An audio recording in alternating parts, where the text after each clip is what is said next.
Hello, and welcome back to the next presentation in our January 2026 weekend event. My name is Katie Johnson.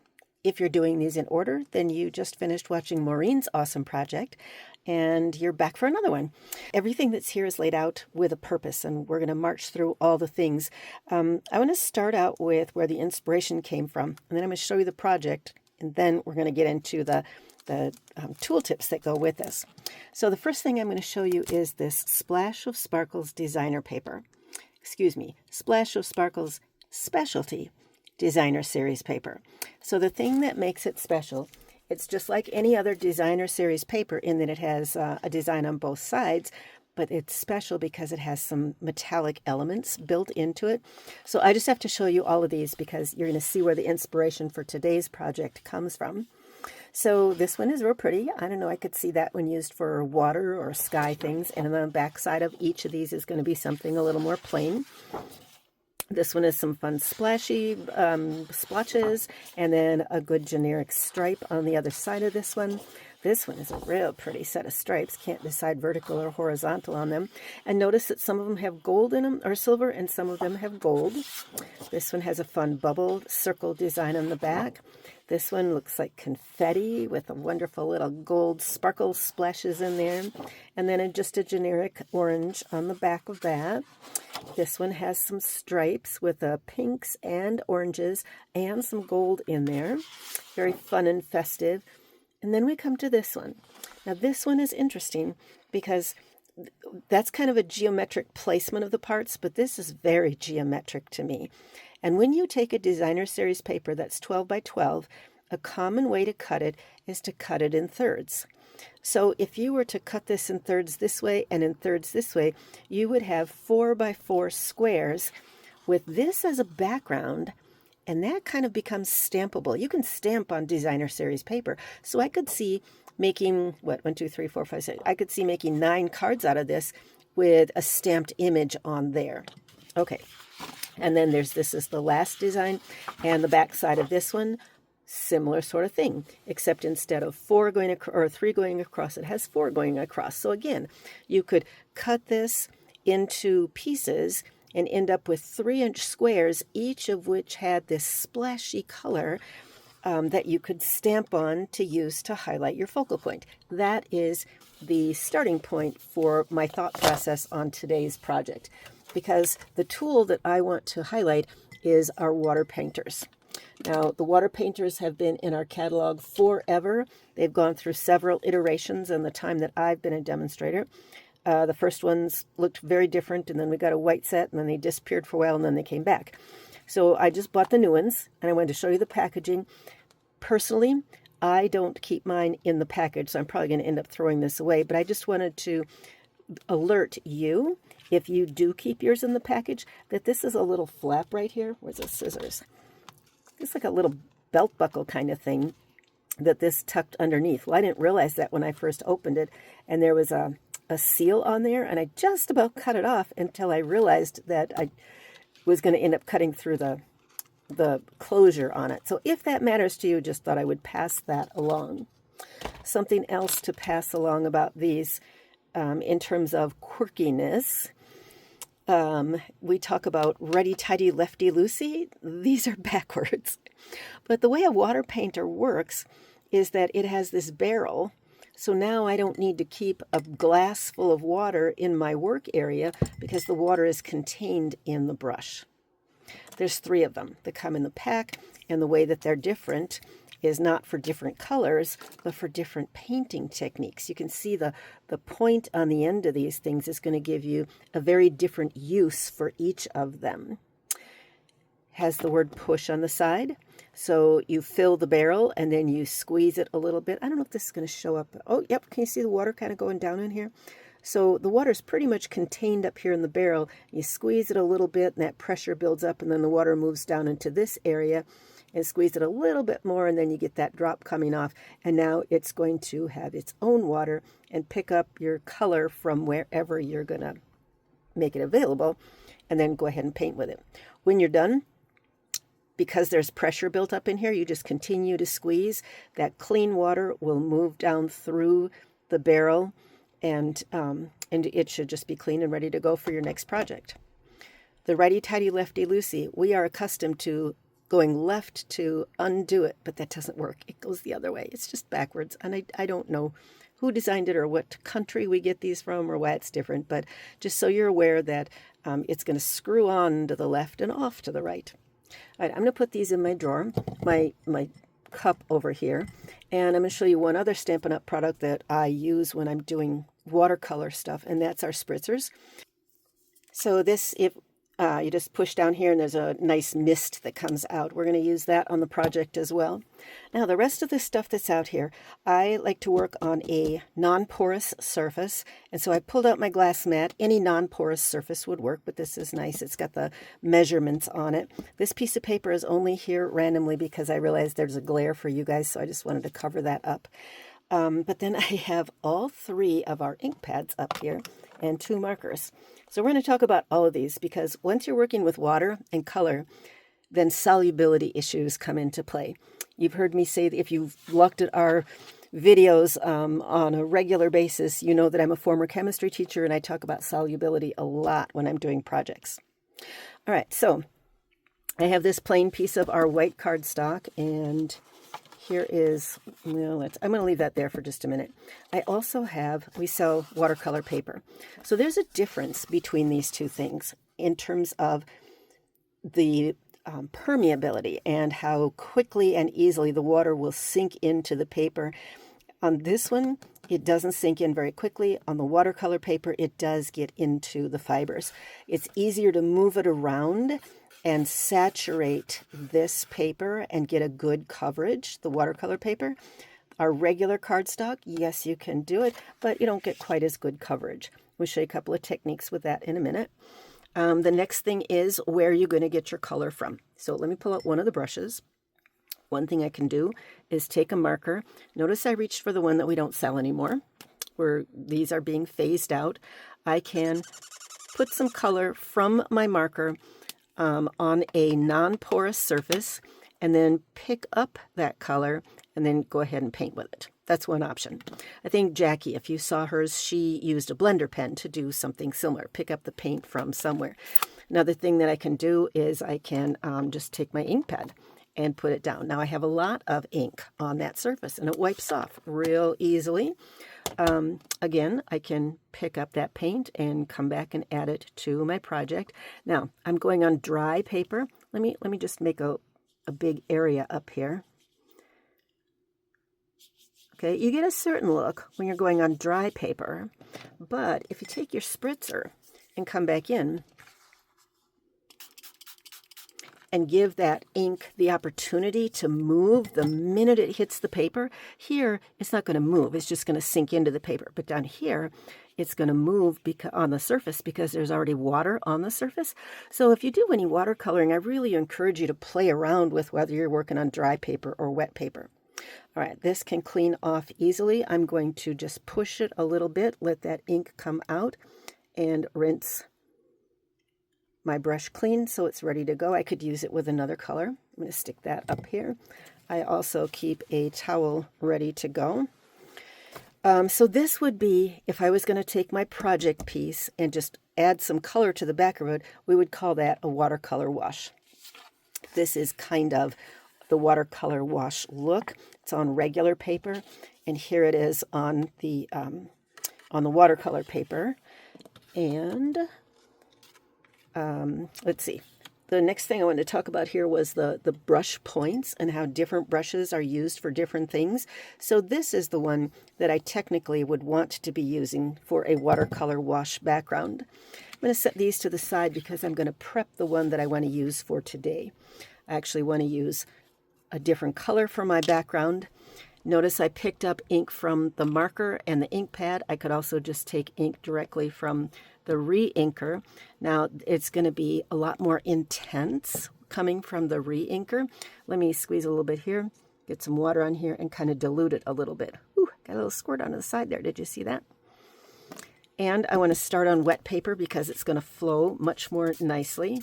And I'm doing this now because I want this to dry while I'm talking about some other things. Look at that. Isn't that fun? Whew. Oh, just look at how that ink moves across the paper. Now, I'm showing you a watercolor wash background, but I'm also going to show you something that's called a watercolor bleed. Now, I want you to watch when I put this ink down here. Just look what happens. See how it kind of moves?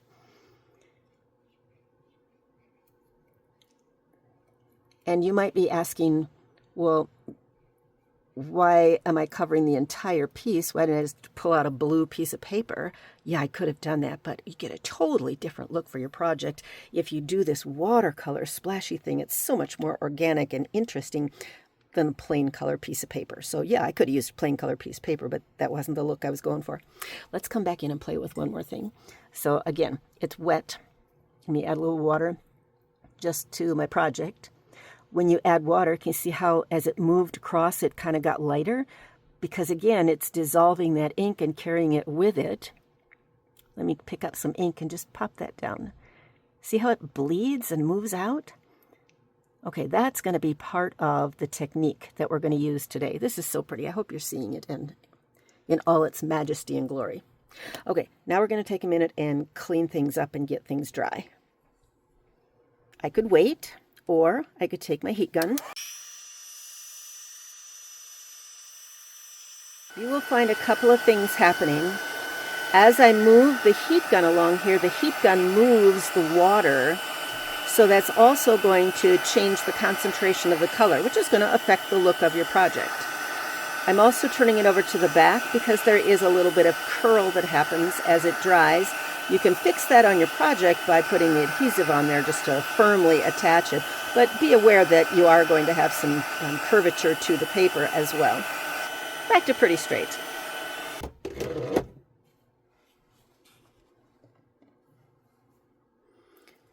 And I'm going to clean my brush.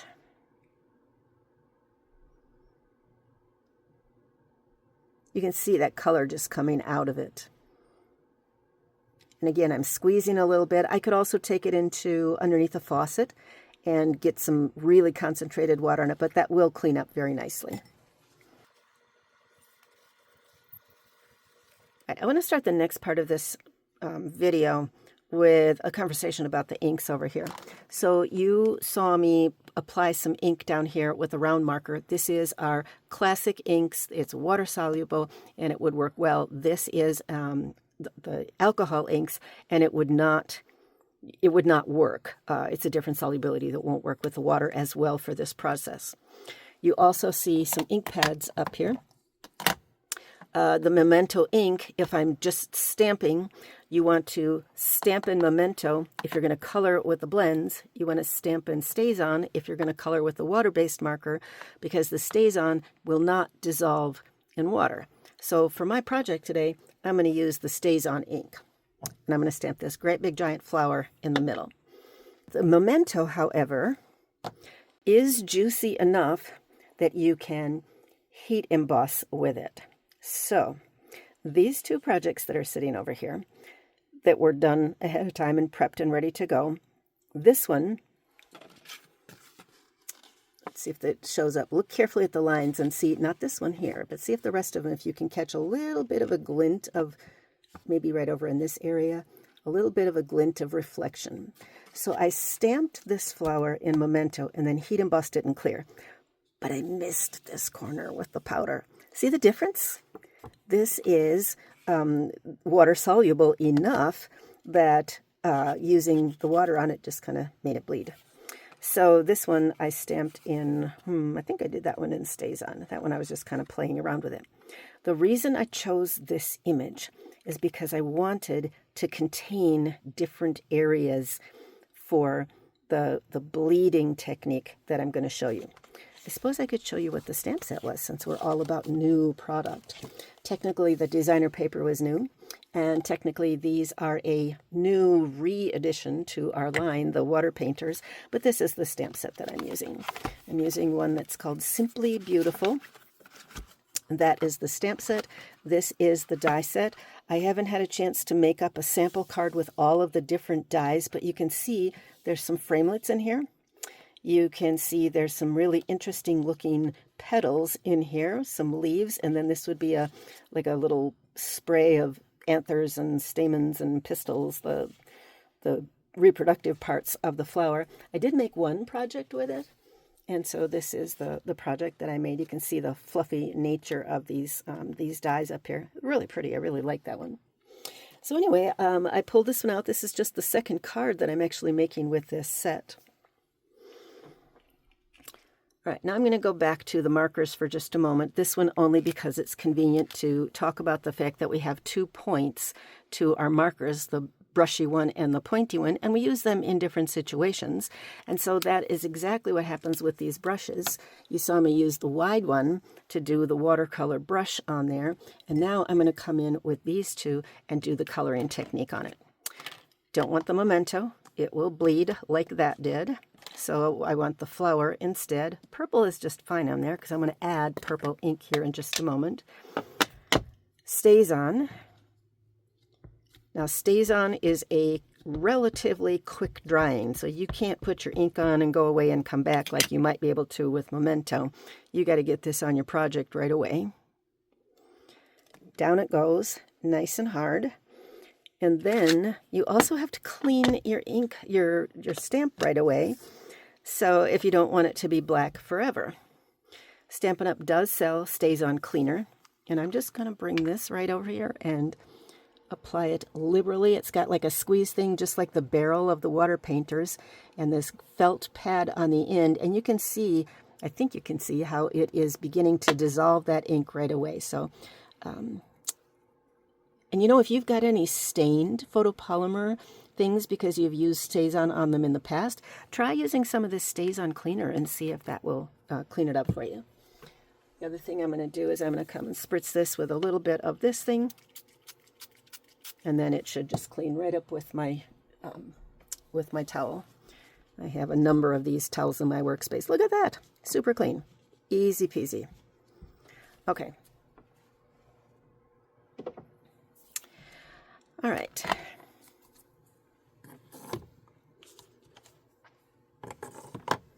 So now I do want to make a purple flower on this blue background.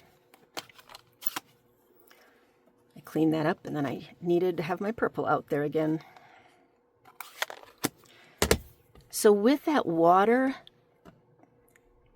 with the watercolor bleed, the ink bleed, what I want to do, this is now dry paper, I want to come back in and make this a little bit wet.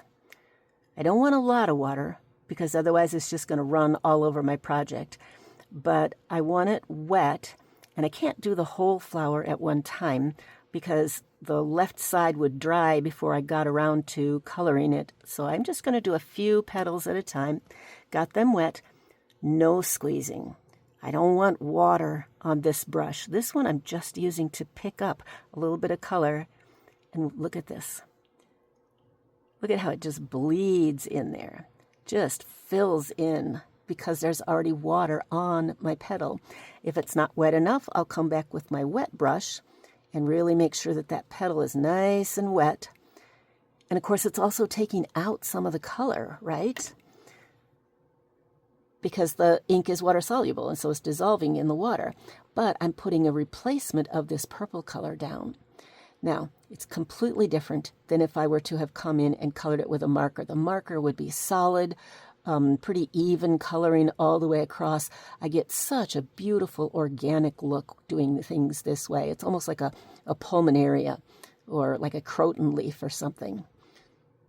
People who are houseplant people, or I guess pulmonarias are outside in the yard, but a croton is an indoor plant. At least here in Wisconsin, it's an indoor plant. And actually, you can let me know in the comments if you have pulmonaria, but pulmonaria is a really interesting flower. Chemistry again? Sorry, I have to use every opportunity to talk science when I can. Pulmonaria is a flower, look it up, that when the bees pollinate it, there's a chemical change that happens, an acid-base reaction, and the leaves change color pink to blue. So as the bee's coming in, the theory is that the bee knows from the color not to go to the one because it's already been pollinated, and they go to a different flower. Very interesting. But what's happening here is not the acid base. What's happening here is the water from this brush in my right hand is picking up the blue that was already on the sheet, and now I'm coming back in and replacing it with the pink. And you can see it's not all consistent with the color. It just, like I say, it has a really organic look to it. One more thing, you don't need to watch me color the whole thing here. Well, maybe you will, because I have a lot to say, and I'll just keep coloring while I'm talking. But if you get too much water on there, just go back and pick it up, and then come in and add more of the color to it. And as you are playing around with the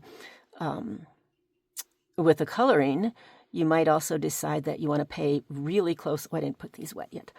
You might want to pay attention to the leaves themselves, and maybe certain parts of it look like they need to be a darker color. You could come in with another color besides, I'm using Fresh Freesia, but you could come in with another color if you want to. I'm trying to be a little bit careful to stay in the lines, but technically I don't think that it wouldn't bleed the way onto the blue part if I got like my brush outside the lines. But what is happening is the water is going that way, and that is okay on this project. This is not supposed to be perfect coloring like you would get with markers. This is supposed to be that really organic look, like it's just a flower that you picked out of the yard somewhere. All right, now I'm almost done, so I guess I'm just going to finish this up real quick. So this is pretty close to done. Now if I want to, I can come back in and add some more darker in the center of the flower. I could come back and take some of these places where the leaf is kind of folded over and add a little bit more in some of these to do some highlights. But again, the watercolor is never supposed to be perfect. All right, clean my brush, little squeeze, get the color out, got the brush clean and ready to go for the next project. And I will wipe this up.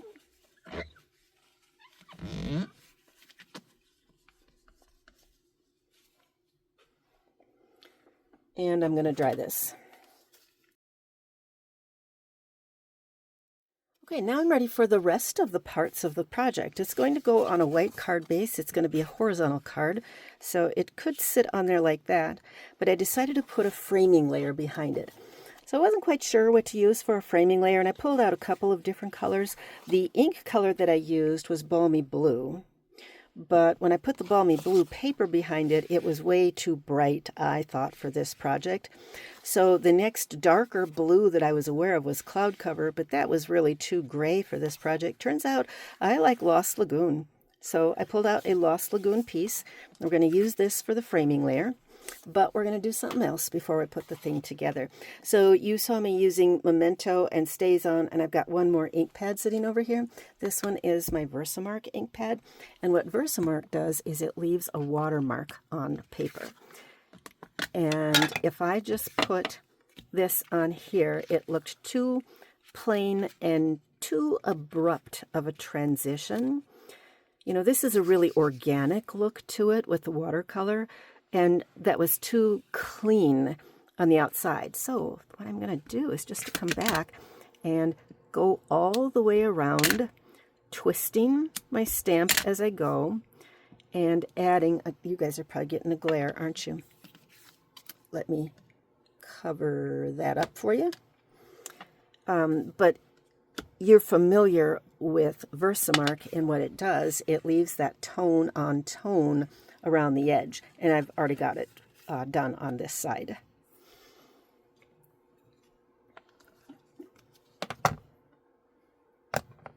So now in terms of adhesives, I'm going to put this on with just my tape runner. I love my tape runner. It's quick and easy. Took a little bit of time to get the wrist action and the feel of how hard to press and what angle to put my wrist at, but I really like my tape runner. Quick and easy.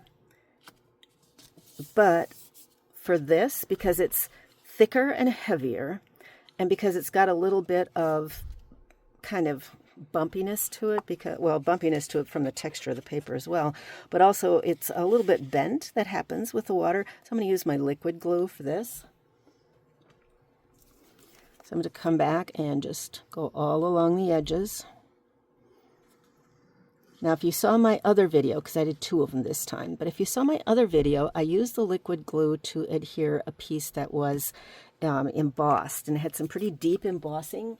So I just kind of covered it like that, and that was good to hold it down. But this one is a little bit different. This one, I want to make sure I go all the way out to the edges on it. This is a gelato spoon. It's nice and flat. I love this. I have one in my craft room and one in my travel bag. But what I'm doing is I'm using it to make sure that the glue goes all the way out to the edges of this piece. How close are you to a gelato place? Now you're all going to go out this afternoon and have a gelato.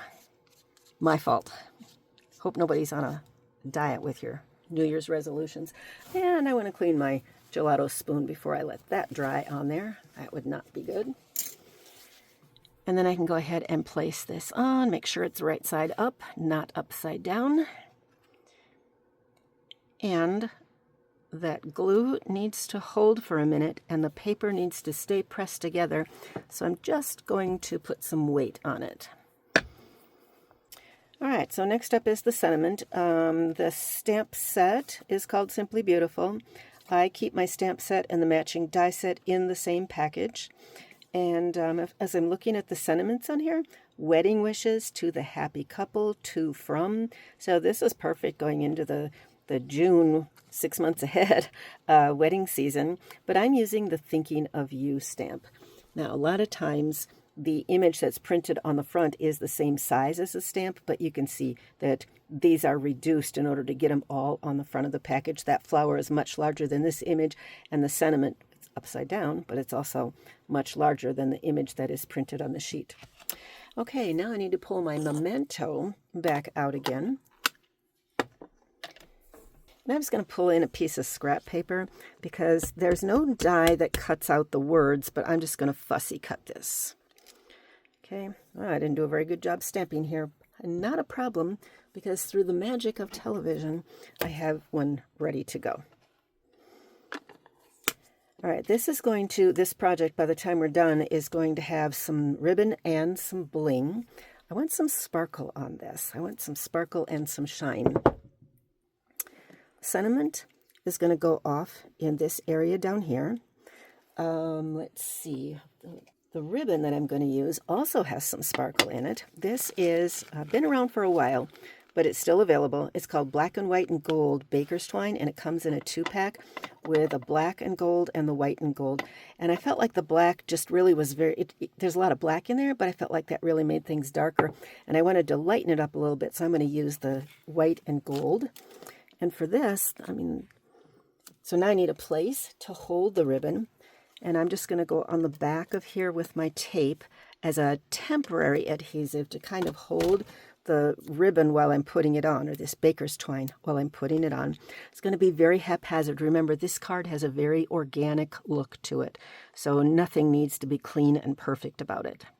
So I'm going to hold the piece down, and I'm just going to start putting on the twine and allowing it to curve and catch.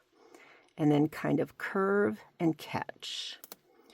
And I'm going to let it curve a couple of times up here. I usually go for 3 loops on the top. There's no magic to this. I want to have a little bit hanging off the bottom, not too high off the top. And then I let both of my tails hang off on the bottom. Now, like I said, that adhesive with my tape runner is just temporary. I need something more secure to hold it before it gets onto the card. And I also want it raised up a little bit. So here's where I'm going to bring in some dimensionals. And it's not a lot of space on here. I think I've got these cut already. I cut my hexagons in half so that they would be small sized to fit on here. So that's perfect. Now it's going to not only adhere the piece, but it's going to keep that ribbon in place as well. So let's find another one. And if I didn't quite cut it, they do tear kind of easily.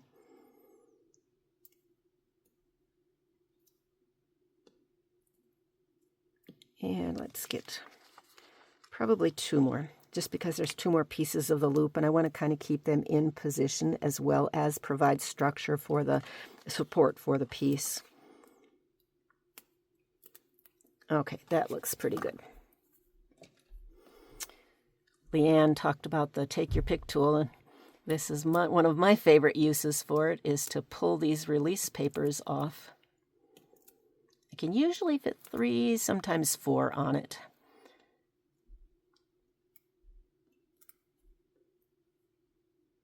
But it's an easy way so I don't have the little bits hanging down there. All right, so this is going to go on. Now it's starting to look all pretty and sparkly, right? Going to do a couple of other things to add some wow to it. So the stamp set is new. The WaterPainters have just recently returned.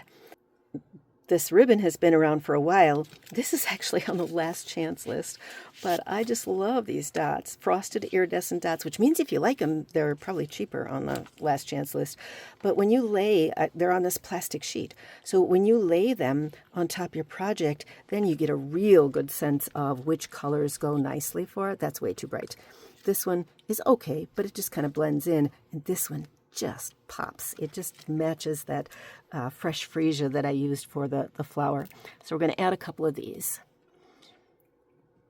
I'm going to put one up here. Well, I don't know where I'm going to put them. I'm going to put them in a different place than on my sample. I'll show you my sample in just a minute when I'm done here. So let's see, we'll put this one down here. And we got 2 sizes. I guess I'll bring another little one in. Oh, I lost it. Put that one right over there. So now it's like a capital letter at the beginning of a sentence of, hey, look at me, and then read the word and you're into the project. But you want to keep that sparkle when you're in the project, right? So the final little touch that we're going to do on here. And I'm going to show you the card up close, okay? And then I'm going to show it to you again after I add the wink of Stella. And if you are able to keep in mind what it looked like before it, you're going to go, oh, wow, that really makes a difference. And I don't know how many wink of Stellas you go through in a year, but I go through several.